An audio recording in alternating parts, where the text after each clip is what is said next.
ចាអរគុណច្រើនសូមជូនតាមសំណុំពរចាព្រះមេត្តាអើយម្ដេចដាច់ចិនដាបំផ្លិចព្រះវរបៃតាកត់តរៀកក្សត្រាគ្មានក្តីអាល័យលែងស្រណោះបំព្រមវិលវៃឬនាង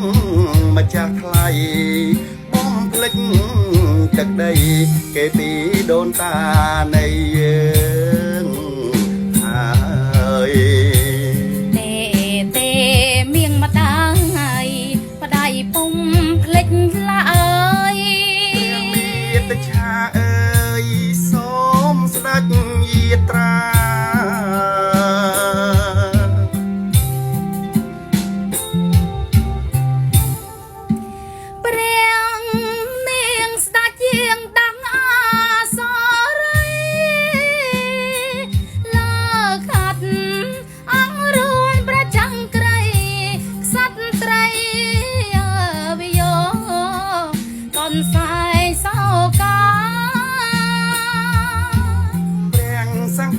ស្ដេចទ្រង់ត្រាំងថាគង់ថយយូរម្លេះព្រះមេត្តាមេដាសំងំចាំរកអ្វីមៀងម្ដាយផ្លិចស្នៀតសងកែសៃកញ្ច្រាញលៃ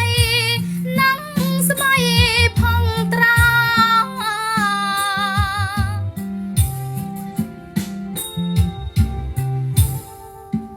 ព្រះមេត្តាអើយបើស្ដេចពុំយាងចាញ់បុត្រា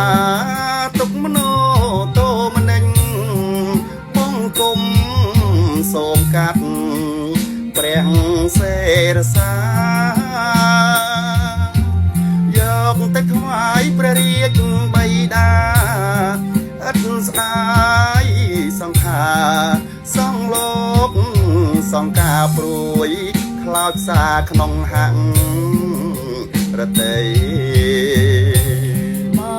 បស្រែកផ្ដាំទៅអើវតាថ្លៃទូលព្រះស្វាមីអូនស្រីលីហើយ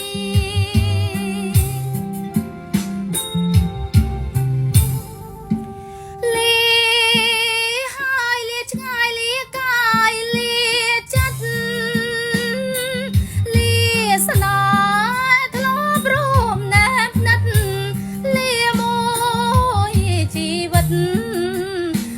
ពុំជួបឡើយ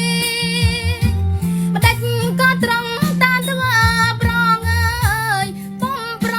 ងមើលឆ្លងឆ្លើយតានឡើងត្រានត្រើយអើយអូ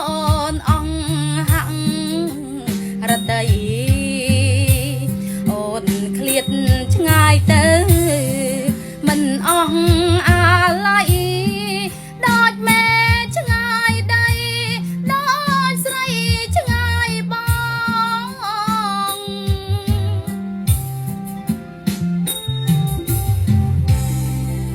បើសិនជាមានការខុសឆ្គងចាក៏សូមខន្តីនឹងអធិស្ឋានផងដោយសារតែពួកខ្ញុំទាំងពីរមិនមែនជាតារាចម្រៀងទេគ្រាន់តែជាអ្នកចម្រៀងស្រឡាញ់ខាងវិស័យសិល្បៈហើយជាជនពិការចាអរគុណច្រើនសង្ឃឹមថាម្ចាស់ខមមិននិងពុកម៉ែបងប្អូននឹងស្រឡាញ់នឹងទទួលយកនៅបទចម្រៀងមួយបទនេះអំពីនឹងខ្ញុំជាជនពិការចាអរគុណច្រើន